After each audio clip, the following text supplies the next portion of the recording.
આમ તો એક દિવસ ને આમ ટીચી નાખીશ. તો ઉઠી ગયા છે અમારા ગણપતિ બાપ્પા મોર્યા. આમને મોજ છે નહીં સેજ બી નહીં ભાભી. દુષ્કાળ પડતમાં રકાવી ઓર બિચારાને બહુ દુઃખ ઉભરી આવ્યો ઊંઘમાં ઉઠાડ્યા એમાં. એટલો ભૂખ્યો કેમ ન રહીશ ભાઈ.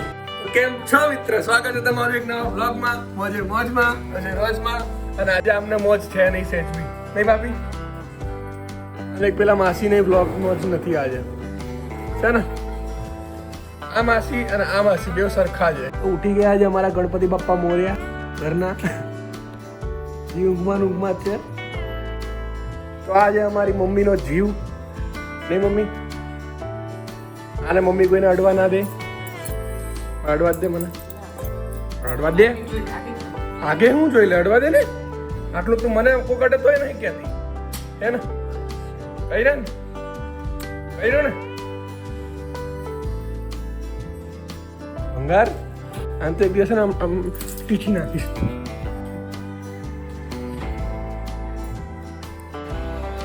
ધરતીનું અમૃત એટલે ચા નહીં પાવું. અને ધરતીનું વિષ એટલે દૂધ. મોઢું જેવું બગાડશે ને ભંગાર. આમને કપ ભરીને ચા દૂધ જોઈએ, આમને રકાબી ભરીને ચા જોઈએ. અને મને દુષ્કાળ પડતમાં રકાબી. તો નીકળીએ છીએ હિમાલય મોલ માટે મારી બર્થડેની શોપિંગ કરવા. અને આમનું મોઢું નાનું થઈ ગયું છે. ખેબડા તમારે બર્થડે હશે તમને શોપિંગ કરાય છે હું થઈ ગયું પણ થોડી વાર ભાભી. તો આવી ગયા છે હિમાલય મોલ. પણ અહીંયા તો ફૂલ વરસાદ છે અને હિમાલય ખુલવામાં હજી વાર છે. તો બહાર બસ સ્ટેશન પાસે ઊભા છીએ. એવું હિમાલય ખુલશે પછી જઈશું. તો આવી ગયા છે હિમાલયથી. ત્યાં તો કલેક્શન સારું હતું નહીં પણ અમારા મેગીવાળા પાસે કલેક્શન વધારે સારું છે. મારી ફેવરેટ મેગી ખાવા. અને હવે અહીંથી જઈશું વી માર્ટ કારણ કે ત્યાંનું કલેક્શન સારું છે. તો આવી ગયા છે વી માર્ટે અને હવે જોઈએ વી માર્ટનું કલેક્શન કેવું છે. તો કંઈક આ ટાઈપનું છે વી માર્ટ.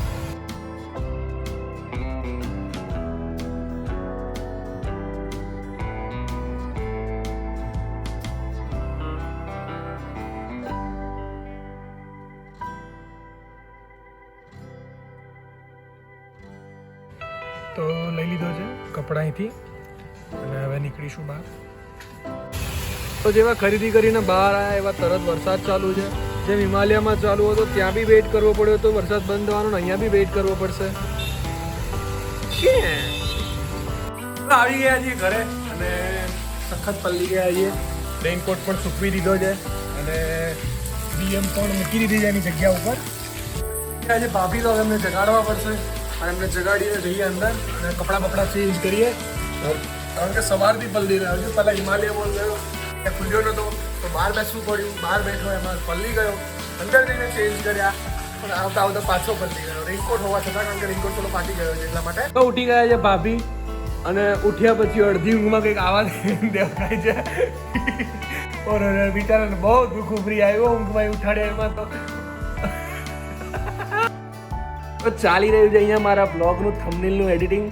અને આ બાજુ બેઠા છે અમારા ઘરના પાયલટ જે એકદમ પાયલટ સ્ટાઇલમાં મૂવી જોઈ રહ્યા છે. આજે છે ભજીયા બનાવવાનો પ્લાન કારણ કે વરસાદી મોસમ છે તો બટેકા બફાઈ ગયા છે. હવે આના ઉપર લીંબુ મીઠું ધાણા જીરું મરચું નાખીને પછી અમારી માતૃશ્રી એને તળવા નાખશે અને પછી ગરમ ગરમ ભજીયાની આનંદ માણીશું. તો થઈ ગયા છે અમારા ભજીયાનું માલ મટીરિયલ તૈયાર. બસ હવે મમ્મી એમનો ગેસ ખાલી કરે તો અમારા ભજીયા તળાય. ઓ ગેસ ખાલી કેટલી વારમાં થશે? 10 મિનિટ. એટલો ભૂખ્યો કેમ ન રહીશ ભાઈ. તો હું જે શર્ટ લાવ્યો છે મમ્મીને બતાવીને જોઈએ કેટલી ગાળો પડે છે. કહું ધીસ ઇઝ માય શર્ટ એટલે આની અંદર મારો શર્ટ છે એમ. ભાભી કાઢો તો. ઓ ધીસ ઇઝ શર્ટ. તો અમારી હેની ખાઈ રહી છે ભીંડી, પનીર ભીંડી અને રોટી. એમ કહું ઘરે ખાઈ છે કે અહીંયા જ ખાઈ છે? તો રોઈ રહ્યા છે અમારે હેનીબા. એમને ઘેર જવું છે પણ હવે કહું છું ઘરે જવાનું તો ના પડે. ચલે ઘર જવું છે. ગયા છીએ ઘરે અને થાકી ગયા છીએ. તો આજનો બ્લોગ આટલા સુધી. મળીએ નવા બ્લોગમાં નવી એનર્જી સાથે, નવી મસ્તીઓ સાથે, નવી વાતો સાથે.